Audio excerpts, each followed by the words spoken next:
Welcome to My Mental, My Health, a podcast where we get real about mental health, the highs, the lows, and everything in between.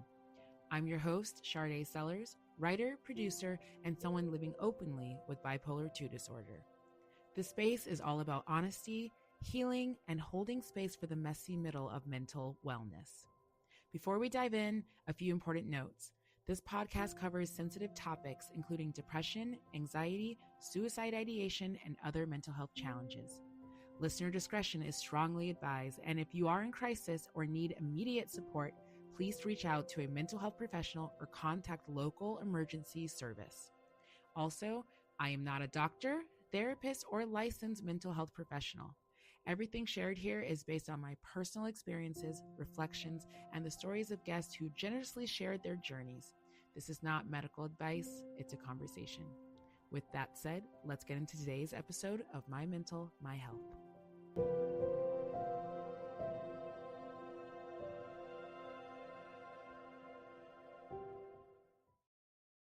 My gosh, it's the first episode. So, hey everyone, my name is Sade Sellers. I have bipolar 1 disorder.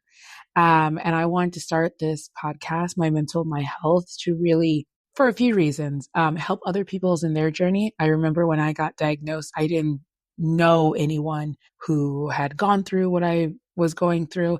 And I turned to the internet, YouTube and TikTok to listen to a lot of other people's stories, and they were really helpful. And so I decided now that I am in a better place in my journey, I want to pay that forward. But also I am doing this for a little posterity.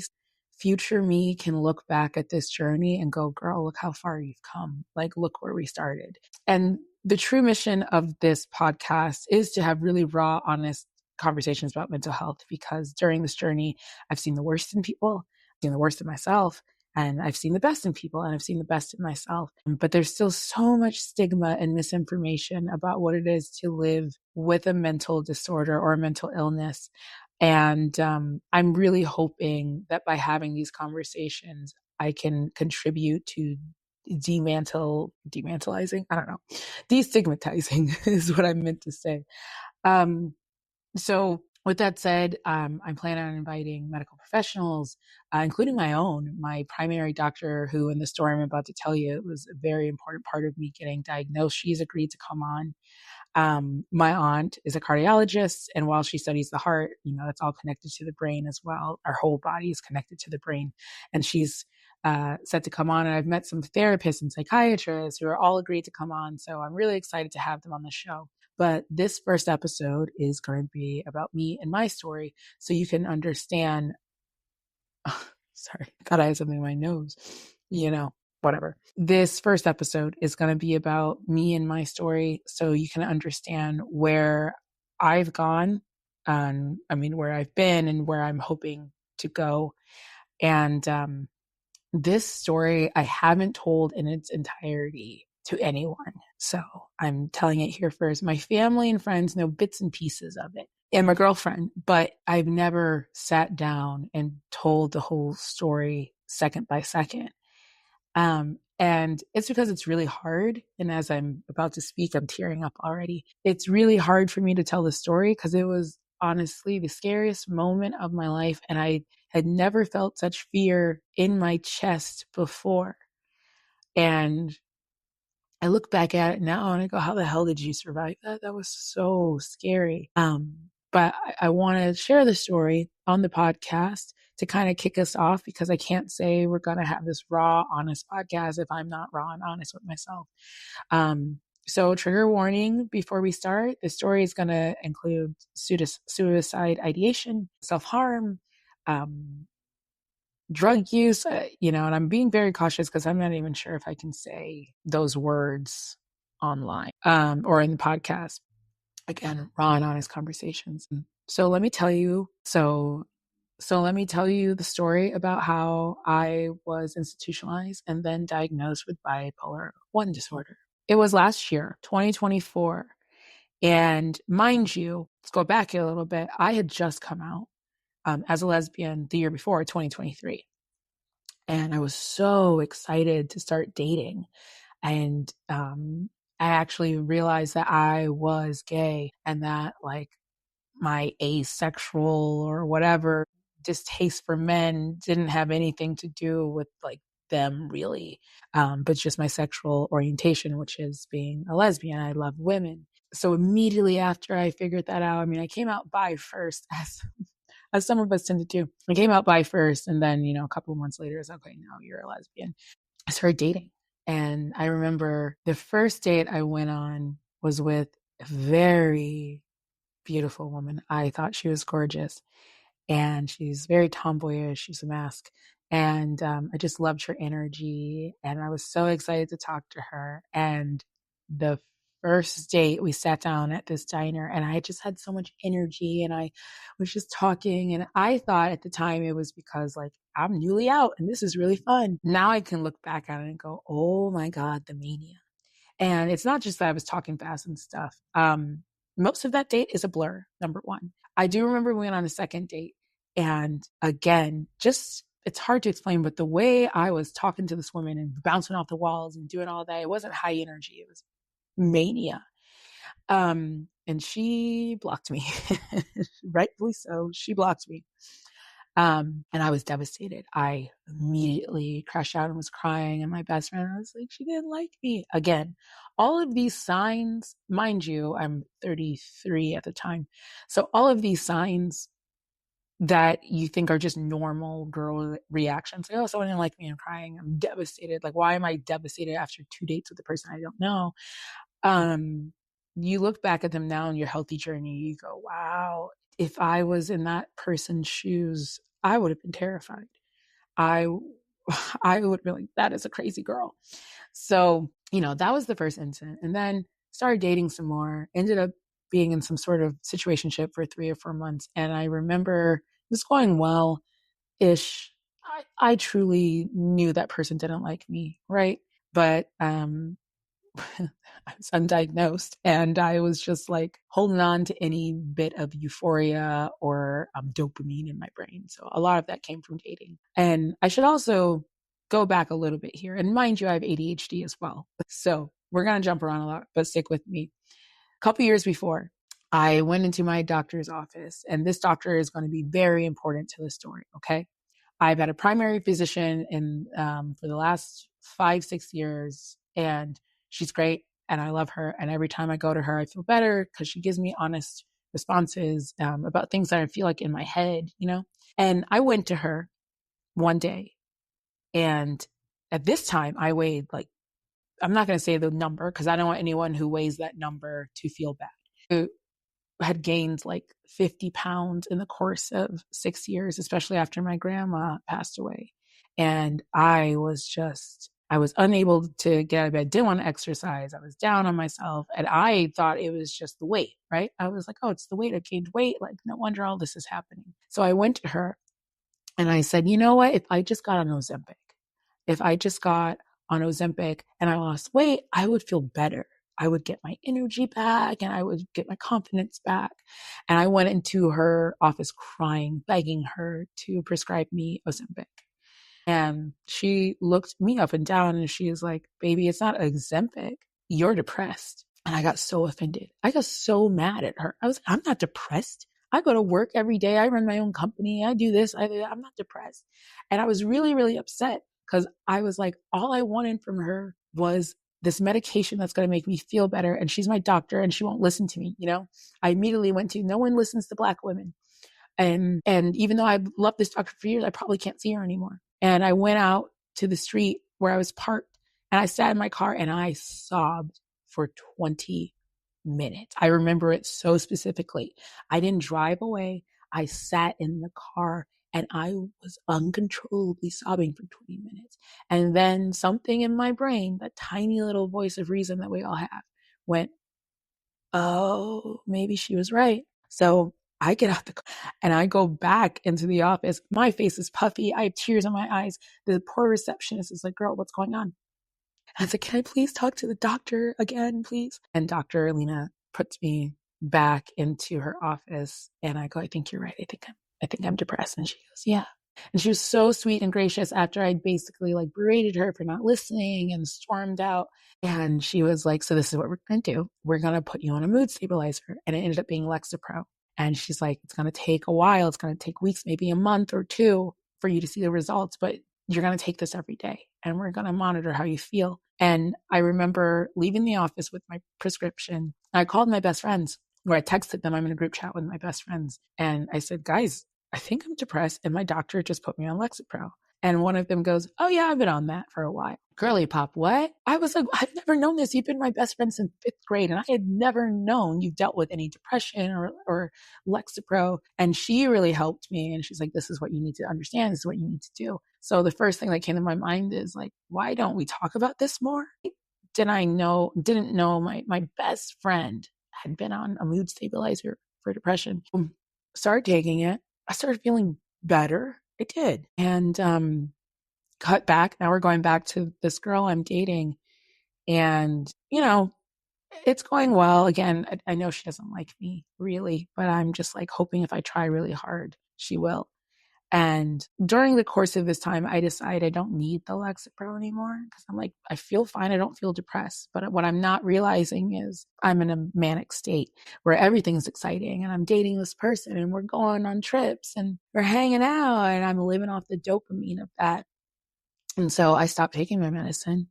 And I remember the day I realized you shouldn't have done that. I was at her apartment and I was really upset because I felt like she didn't acknowledge something nice that I did. I don't know if it was like I got her coffee or whatever, but she didn't say thank you or anything. And I started to feel like, I don't feel appreciated. I don't feel acknowledged. And she had a guest room and I started to work in there because I was working remote at the time.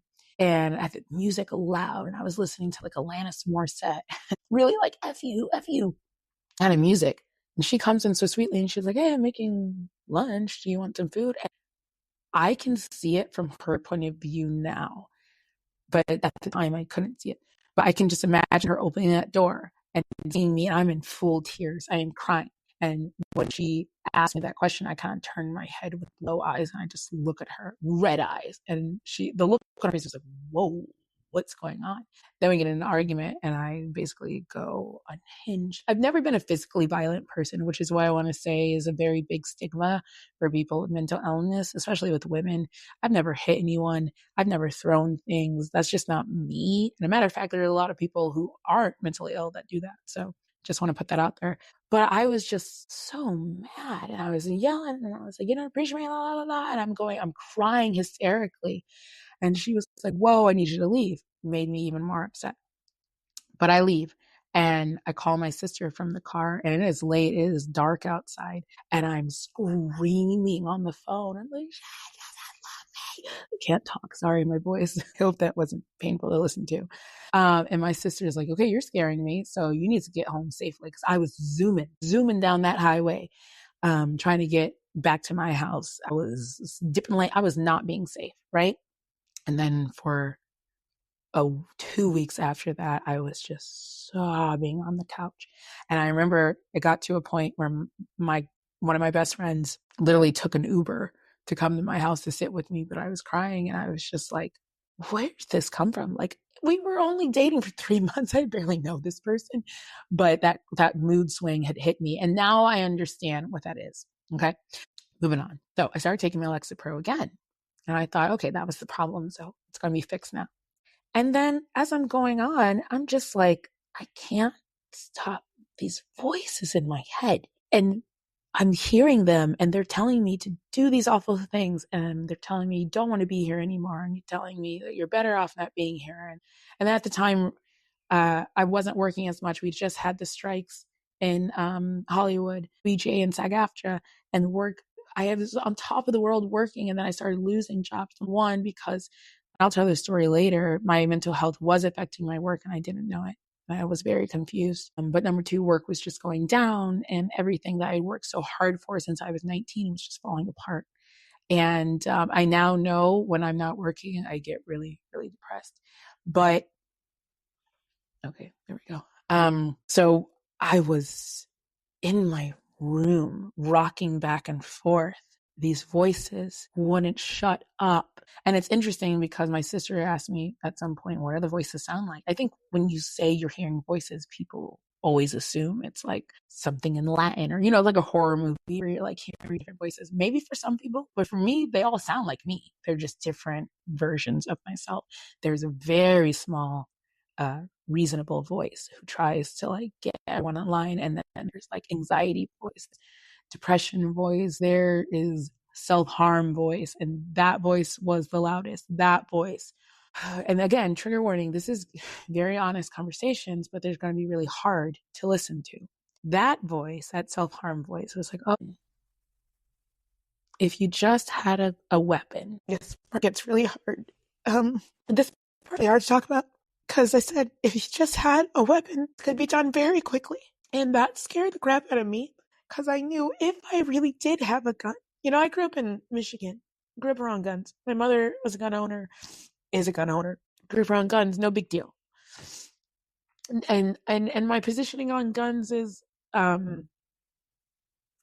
if you're a responsible gun owner, you should have it. But that's a whole conversation. And I thought, if I had one in this room right now, I would use it. That was scary. But I was able to be, I didn't have access to it. Thank God.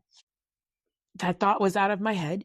I tucked it to the back. But these voices just kept going. And I remember I called my physician, the same one I told you about, who put me on the Lexapro. And I called her, and her, obviously the front desk picks up, and I said, I need an appointment now. And she said, oh, the doctor is busy, but we can do online. And I said, yes, that's fine. And we log on, and she had a concern on her face. Clearly, the person in the front desk was like, you need to talk to this person. And I opened the camera, and she sees me, and I'm just like, doc, I don't know what to do. These voices are telling me to do things. I don't know where to go. And she like cuts me off. She go to the hospital, go to the hospital, go to the hospital. I'm like, the hospital? She's like, go to the hospital. And I was like, okay, I guess I'm going to the hospital. Let me stop right here as well. Remember, ADHD. Leading up to this call with my doctor, hearing these voices, I thought, what can I do to shut these voices up? And I was like, okay, we're going to have a couple of drinks, take some shots, right? That didn't shut them up. Okay, what else can we do?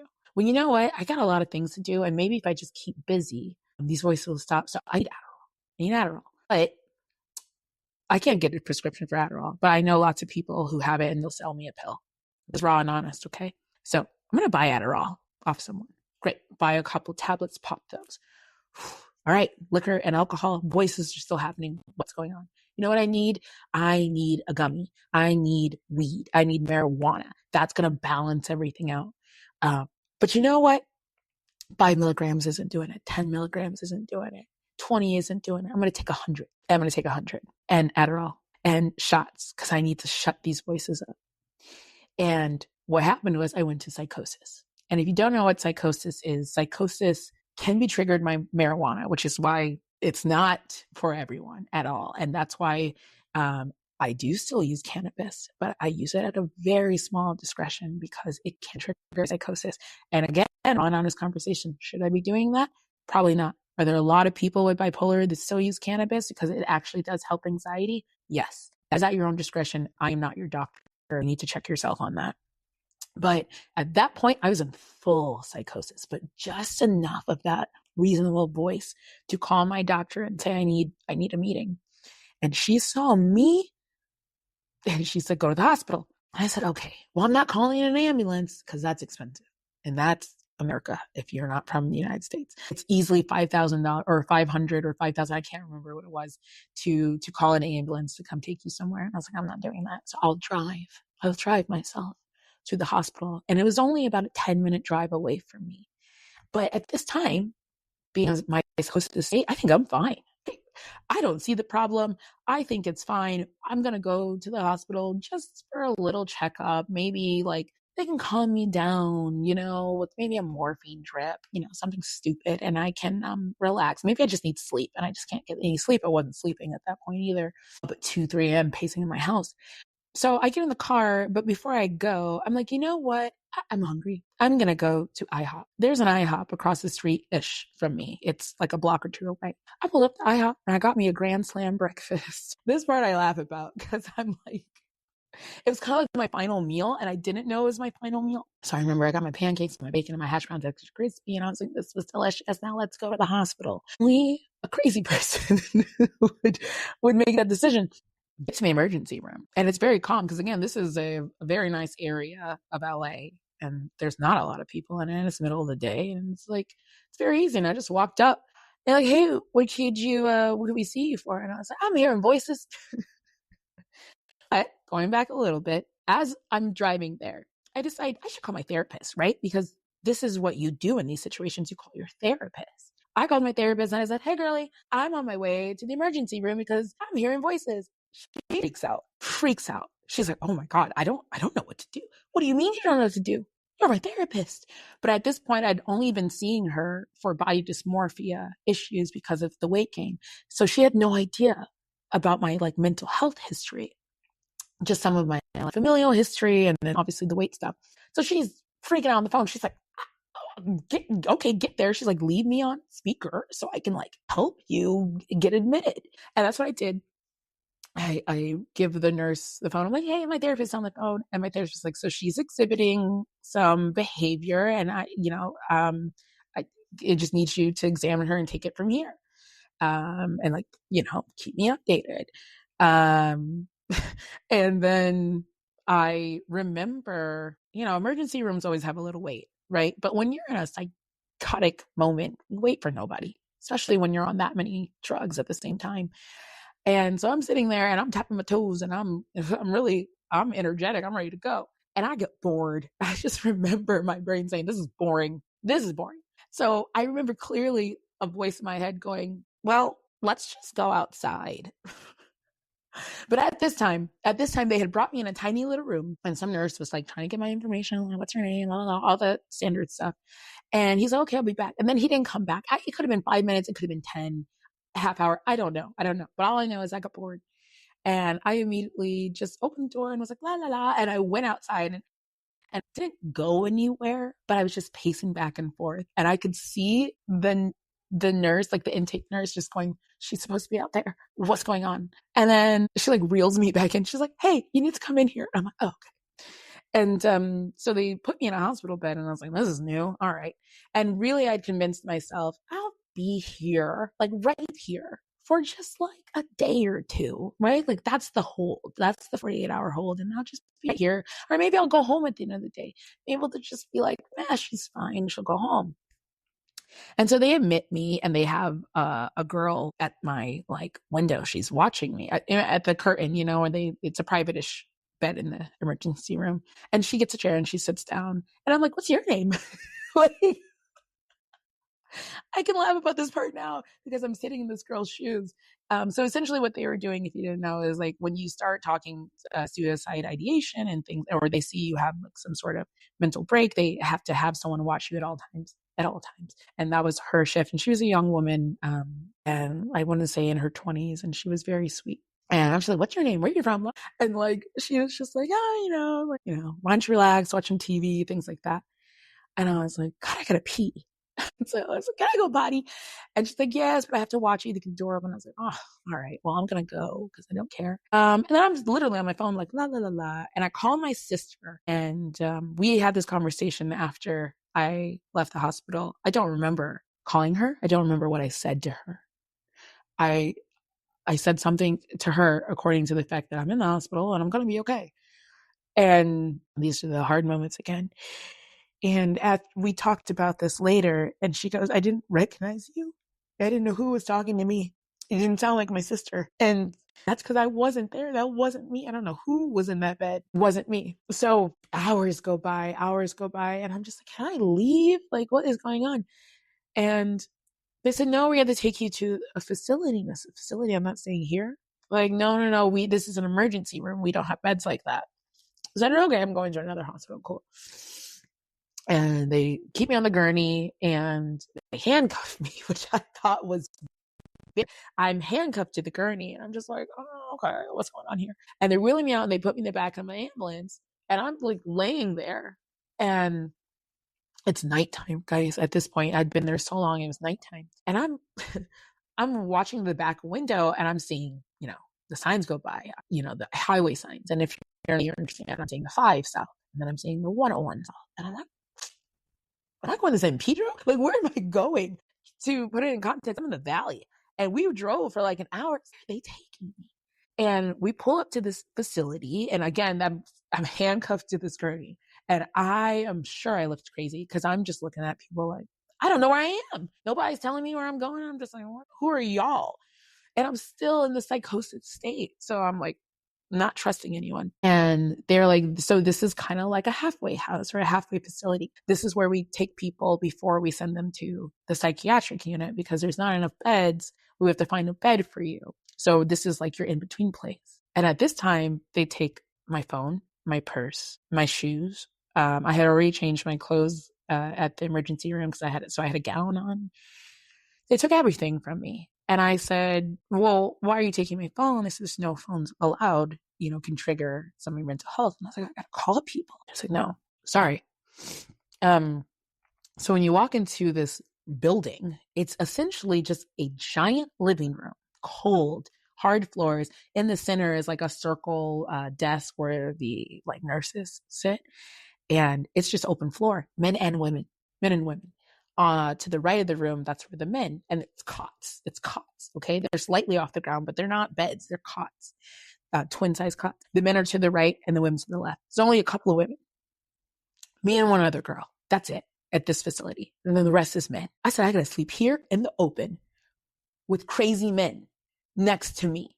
I didn't sleep at all. I was wide awake. I was terrified. And the girl next to me, I remember, they don't give you pen and paper, right? They give you a crayon and some paper, but you don't get a pen. You don't get a pencil for obvious reasons. And she was drawing a picture, and this is really sad. She was drawing a picture of her, and I think it was her mother, could have been her partner, but also her son and a dog. And it said reunited one day, and or something to that effect. And she's drawing the picture, and then she goes to the bathroom. And I am, again, in the psychosis mode where I'm like, I don't know where I am. I'm really scared. I need to call people. But also, and this is so silly to think of, I had a shoot for 2 different shows that day, for shows I was producing, that shot at my house. We were shooting interview series at my house. I knew one was the next day and the other was a couple of days away. And I said, well, the show has to go on. Someone needs to shoot those interviews. Just because I'm unavailable doesn't mean it stops. Wild behavior. So I didn't want to ask for paper for some reason. I don't know why, but I took the photo. I took the drawing that woman was doing while she's in the bathroom to write down numbers, because the only number I can remember, my mom's. My mom is the only phone number I remember at all times, and my sister's. And that's it, because they've had the same phone numbers for practically our whole life. And I said, okay, I got to call my mom, who's going to give me my cinematographer's phone number, and I got to tell him to shoot it this way, la la la. That's how I'm going to communicate. Called my mom and my sister, and I was like, this is what's happening. I'm okay, but I'm not sure what I said to them, but I was like, I need his number. I'm not going to say his name. I need my cinematographer's number so I can call him. And they're like, okay. And I write his number down, and then I ask him to write our other producer's number down so I can call them, because the house technically wasn't ready for shoot. That day was the day to like clean the house, get it ready, move furniture. So I was like, okay, guys, you got to do this, blah, blah, blah. And then call my roommate at the time to take care of my dog, because I was like, I don't know how I'm going to feed her, but make sure you walk and feed him, all that. I'm making phone calls, making moves in this like mental health facility as I'm coming down from psychosis a little bit. I used her drawing to do it because it was nearby, and I just went into panic survival mode. And then she came back out and noticed the drawing wasn't there. Starts screaming and yelling and saying, who took my drawing? Who took my drawing? Not me. Yeah, shut up. And at the time, there was a janitor going around throwing away stuff. So I kindly suggested, I was like, maybe the janitor threw it away. It's crazy behavior, guys. And I feel so bad about it now. But at the time, I was just like, I got to do what I got to do. And they had to like hold her down to get her to calm down. She was really upset about that drawing. And actually, I still have it today. And it has the phone numbers of my family and friends scribbled on the back with her drawing on it. I feel terrible about that. I don't know why I made that decision. I could have easily asked for crayon and paper, but I'm trying to paint a picture of like, you don't understand what's going on. My brain instantly went into survivor mode. By any means, me first, right? So I'm in that facility for a day and a half and I didn't sleep. I was afraid. Again, yes, there are nurses in the center of it, but it's an open free for all with these men, grown, strong looking men. And I'm one of two women. I didn't sleep. So when you don't sleep and you're going through psychosis and you have undiagnosed mental illness, you're even more loopy and crazy. And then finally they're like, okay, Sade, like we have a bed for you. I'm like, thank God I get out of this place. I can't get worse than this. Like this was bad. So mind you, I'm in San Pedro. They're taking me all the way back to the valley to go to a hospital there. I go, why the hell did I even leave the valley? Like I was right there anyway. And I'm pulling into this house, and they escort you again in a gurney, handcuffed. So I'm handcuffed again, and I'm in this gurney, and now I'm being transported to the actual mental ward of this hospital. It's like the floor of this hospital that deals with mental illnesses. And I have never felt more fear in my life. Because in my head, I was like, yeah, I had a moment, but I'm nowhere near as bad as these people. So the first person they roomed me with, she was lit. She was talking to herself. She was bad. She had a nasty ass attitude. And again, this is me just like not understanding mental illness really at that point. And she kept talking like she was going to get active. And I was like, oh, hell no. I had to sleep with her. There's 2 beds in every room. Okay. 2 beds in every room. You have a bathroom in the room that doesn't have a door. It has a foam door that has like a fake painting of like a forest on it because you can't have locked doors. You can't lock your doors at all times. Your doors must open, even to use the bathroom. And what I learned is that she had mental health issues, but she was also homeless. So a lot of people will check themselves into those hospitals so they can just get a warm bed and a meal for whatever amount of time that they need to. And she was in one of those cases. I didn't sleep either next to her. I didn't trust her. I didn't know who she was. I didn't know. She was popping off so bad that one time when I was in the cafeteria, they like had to pin her down and give her, some meds to chill out. And then they said, oh, we're going to move you. We're going to move you to a different bed. Cause I kept expressing, I was like, I'm terrified to be in this room. Like I'll do the treatments. I'll do whatever, but please get me out this room. And they finally agreed to let me leave the room. And somehow I got my own room. They had an extra bed for some reason with my own room, which I'm really grateful for them to do that. And I think the only reason why is because they had extra beds. Like obviously if they didn't have extra beds, that was not going to happen, but they had an extra bed in an extra room. By the grace of God, I was able to sleep by myself and actually get sleep. Cause mind you, I hadn't slept in 2 days at this point. So I got my own room, and basically that place works on a schedule, on a routine. They don't care what your routine is. You have to do their routine. It's the consistency of the routine is trying to keep people, organized and get them used to doing a routine. So when they leave there, they can try to follow that routine. Right. And the first thing is you check in with your psychiatrist, crack ass dawn in the morning, 6 a.m. So when I first got there and I'm sleeping and they wake you up, they check on you. Like, you ever seen Girl Interrupted with the checks? The thing is so real. You get checked on like at the top of every hour. You don't get a lot of sleep because you're always getting interrupted, but you get more. I was getting more sleep than I was the last 2 days. So like 6 a.m. Hey, Sade, doctor wants to talk to you. And I'm expecting to see some person walk through the room. They wheel in an iPad, literally an iPad on like wheels. And I'm rubbing my eyes and there's a doctor on the screen and he's like, hey, how you doing? How you feeling? I'm like, yeah. Of course I sound groggy. Of course I sound a little slow. I haven't slept in 2 days and now you're waking me up at 6 a.m. and I'm just lost. And I'm giving him answers. Maybe I'm not even sure what I'm saying because it's so early. And, they start putting me on certain medications, but let's go here. He starts asking me questions. They did my blood test, right? Like they intake you, you get your name, you get your gown, they do your blood test, all these things. And he goes, okay, so I see you do meth. I said, meth? Oh no, I don't do meth. He's like, the more you lie, the harder it is to treat you, and the more I can't consider you getting out. So I said, sir, I don't do meth. Yes, I took the weed. Yes, I did the liquor. Yes, the Adderall. I said, oh, the Adderall. I said, sir, I took Adderall. Adderall is a methamphetamine. If you are sure, it's a little bit of it. That's why it can be really addicting. And he's like, well, where'd you get the Adderall? And I said, on the street. He said, okay.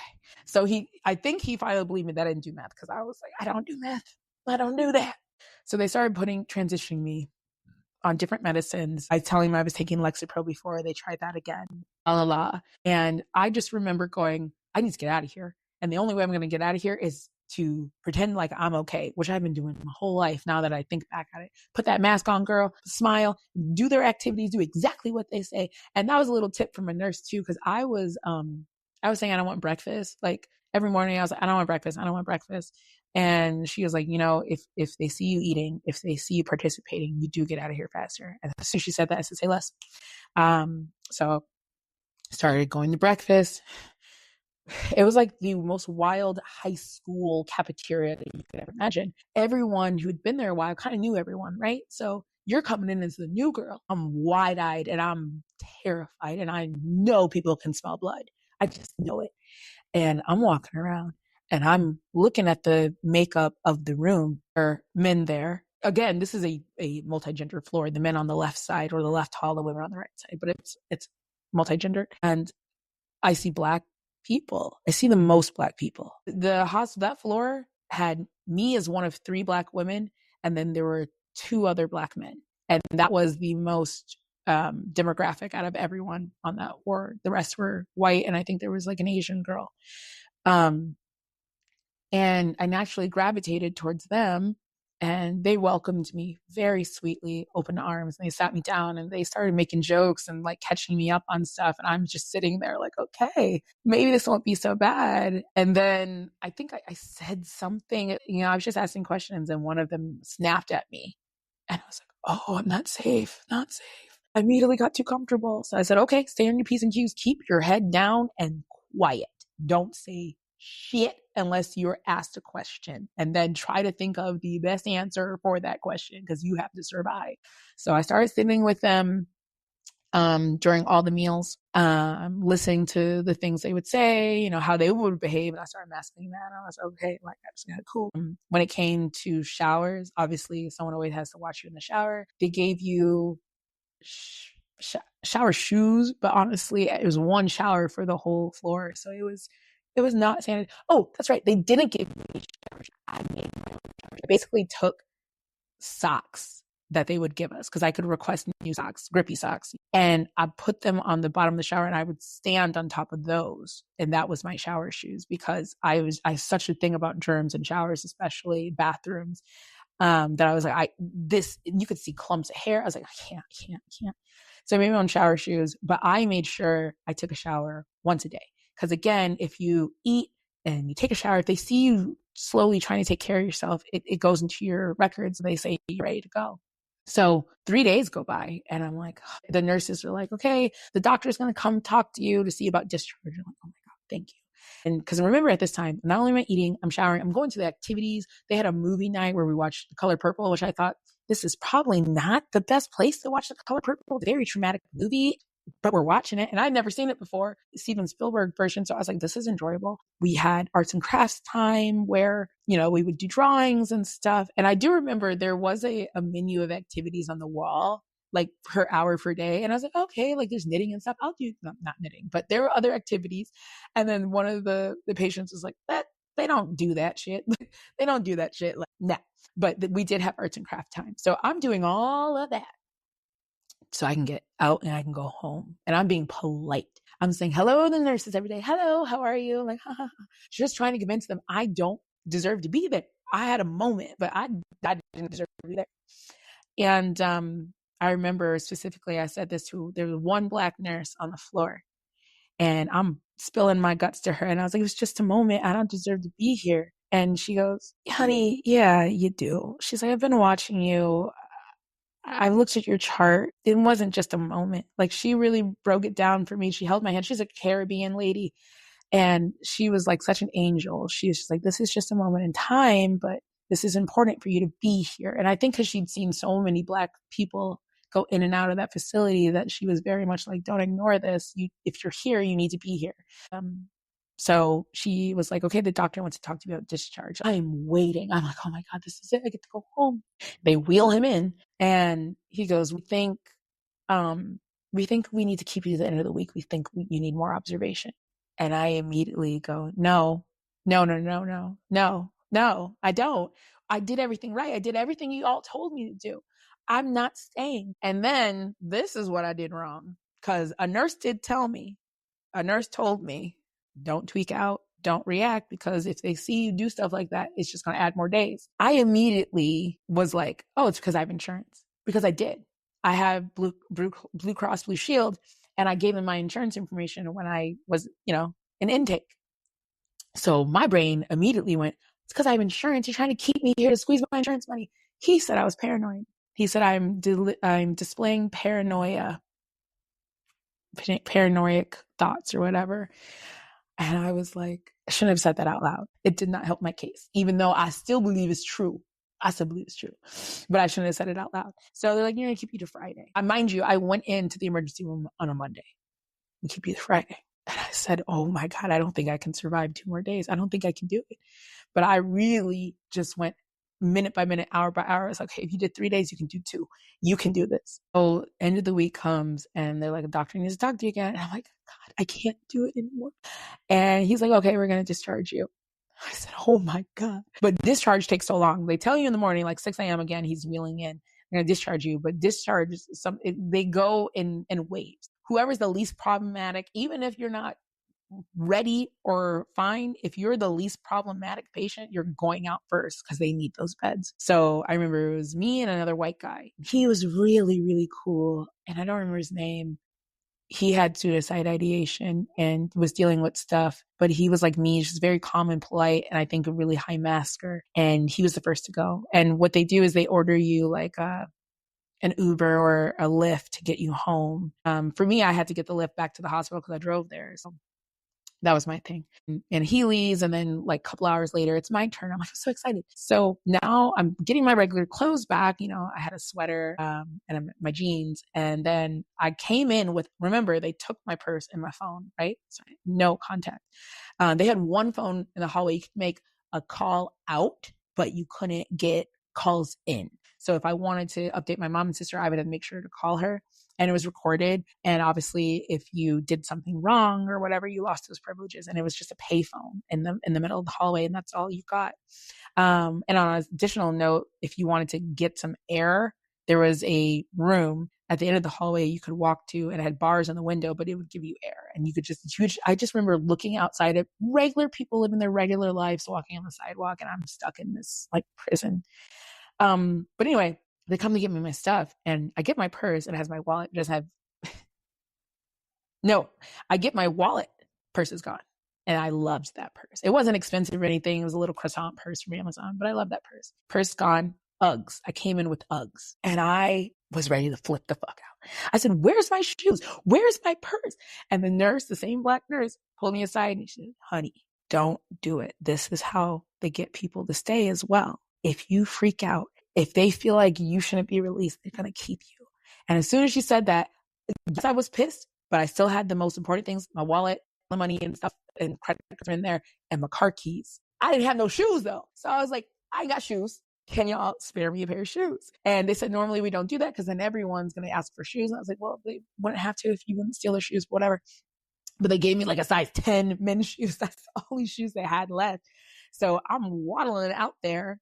I get escorted down by the lead nurse or something, and we're waiting for the lift, and I'm just talking to her in my waddled shoes, and I'm just thanking her and the staff because again, I'm trying to make sure I get out of there, but I also did feel very grateful for how they treated me. I don't know how they treated anyone else, but the fact that I got my private room and everyone was so careful with me, I really appreciate that. So I'm thanking them, and then I get in the lift, and these Lyft drivers know. They just know that when they're picking you up from this hospital, it's because you're being released.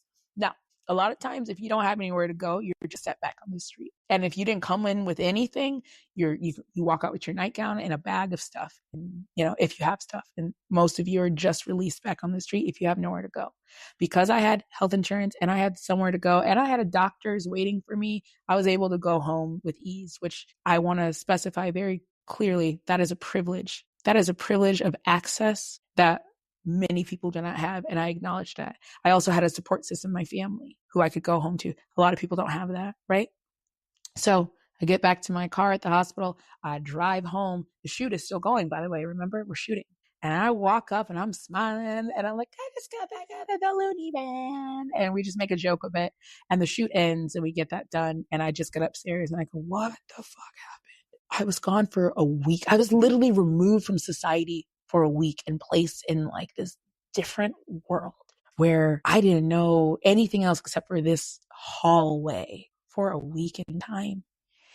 And I look back at that now and I go, how did you survive that? And the biggest thing is what traumatic experience that I actually have not still gotten therapy for. And I really do think I need to find a therapist to talk about that, because it's similar to being in jail, and some of you who've been to jail before will know, you always feel on the edge. You always feel like someone's going to come for you at any moment.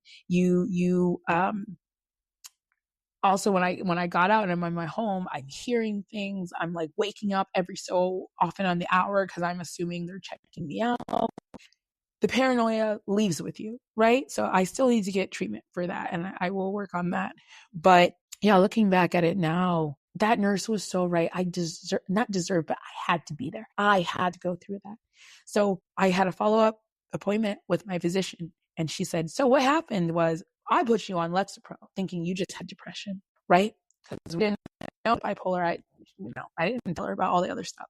So what Lexapro does, it will send your mania through the roof because it's not made for that. It's made for your depression. But when it comes to bipolar disorder and mania, it sent me through the fucking roof, which also triggered the psychosis and all those other things. So a friend of mine had recommended his psychiatrist, and I met with him and we did the testing. We did the proper diagnosis based off of the notes as well from the hospital, and they started treating me for bipolar disorder.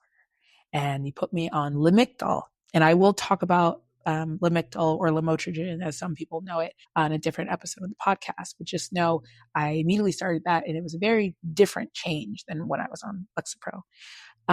So I've been a year now. Oh God, it's only been a year. It's crazy how much happens in a year. And the fact that this happened in January, by the way, of 2024, and look how far I've come. That's why I wanted to do the podcast. Because if I could do that and survive that and get this far, so can you. I have a long way to go. This is a journey. There have been moments that have been really hard since that diagnosis where I've swung into depression swings, and I've gotten close to that point again. But I know what it is now, and I've developed tools, and I'm still developing tools, but I've developed tools to kind of help me get through that. I also joined a support group, a really great support group, ran by a wonderful group of people that meet in person on Mondays and then online on Thursdays. Saved my life to hear other people talk about their experiences that are so similar to mine. And again, the resources, access, these things made me successful. And I think about that. There is no difference from me and someone on the street who people consider crazy or mentally ill, the homeless people you see on the street and all that stuff. There's no difference between me and them except for my access to resources. That is it. I know that. And that's why I also want to start the podcast, to judge people for mental illnesses or disorders. That could be you. It might be you, or it might be your kids one day. There's no difference between me and you as a person without these disorders, except for obviously you don't have them. But I'm still the same person as you. And you could be me one day.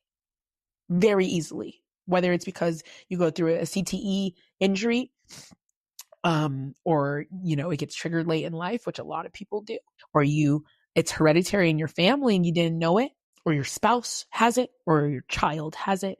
Either way, mental health touches all of us in a different way. There's no difference between me and you. So, that's the story. That's the journey. And as we go through this podcast, I will interview family and friends about their point of view of that story, because I'm very curious to know what it was like for my mother to get that phone call and for my sister to get that phone call. And I should say this. The real reason I really got out on that Friday is because my mother called. Every day she found out where I was when I finally settled into that hospital. And she said, if you don't get my daughter out of that facility, because she also believed that it was because I have insurance. She called them every day and put the pressure on them. to do that. And that was a big part. I mean, yes, me obviously eating and showering and doing all that. But she advocated for me, which again is a privilege. I know that. So it still doesn't feel real that I experienced that. And I said to myself every day, if I really did have to go back, I would. I even made a relapse plan for my friends and my sister. My friend in LA, my two friends in LA, I have a friend in Michigan, and then my sister. I wrote up a template sheet of, if I need to go back to this place, this is what you need to do. This is where you need to look for me. These are the numbers you need to call, particularly this is the dog. And I basically did like a safety plan for myself. And I promised them, I made a promise that should I feel like I really need to go, I would go. And I'm not just avoiding it, but I don't want to go back. I never want to go back to that place. I've never been that scared of myself and of other people in my life. But I know if I truly had to go back, I would definitely go back. So with that said, that's the story. It was really hard to get through, and I've never told the full story before. So if you are currently going through your journey, or you feel like something is not right and you can't put your finger on it, please utilize any resource you can. But I just wanted to tell the story because I had convinced myself for years, even after 50 pounds, even after suicide ideation since I was 13 years old, that there was nothing wrong with me, and it was just life. And it couldn't have been an illness, it could have been a disorder, because I work really hard and I'm successful and I get up and do my hair and makeup when I wasn't at my depressive lowest, or it was just winter depression. So I really convinced myself that something wasn't wrong. And I'm really encouraging everyone to just ask questions if you feel like it's not right, because you know what's right for you. You know what's your normal. You know what's not your normal. That was not normal for me. Actually, since I was 13, I could say the decline of my mental health had been steady. And then by the time I hit 25, it was steep. So that's the story. And again, I'm sorry if that was really hard for anyone to watch or listen to. I just wanted to be raw and honest, and that's what the podcast is about. So this is my health, and we'll be talking about a lot of things, BPD, bipolar, schizophrenia, and I'll hopefully be able to destigmatize a lot of that, but also create some relatable moments for people so they don't feel so alone. Because when you live with that in your body and your mind, you can feel like you're the only one going through it, but you're not. So please like the podcast and share it, again, at your own discretion. And please make sure people know that it is a very, very tough conversation to have. Should you feel any of those ideation, please reach out to those hotlines, the hospital if you must, but please hold on, because we're going to help. The mission of this podcast is to help you, to make you feel less alone. Please hold on. I know it's so hard. I know it's tough. Trust me, I know. But find any kernel to keep you here, okay? So I will see you guys at the next episode. Thank you so much for listening. Thanks for tuning in to this episode of My Mental, My Health. I hope it reminded you that you're not alone and it's okay to feel what you're feeling. Remember, I am not a licensed professional. Everything shared here is from personal experience. If you're struggling, please seek help from a qualified mental health provider or contact a crisis line in your area. You can find us on both TikTok and Instagram. You can also find me on TikTok and Instagram at Sade Sellers. Be kind to your mind, protect your peace, and I'll catch you next time.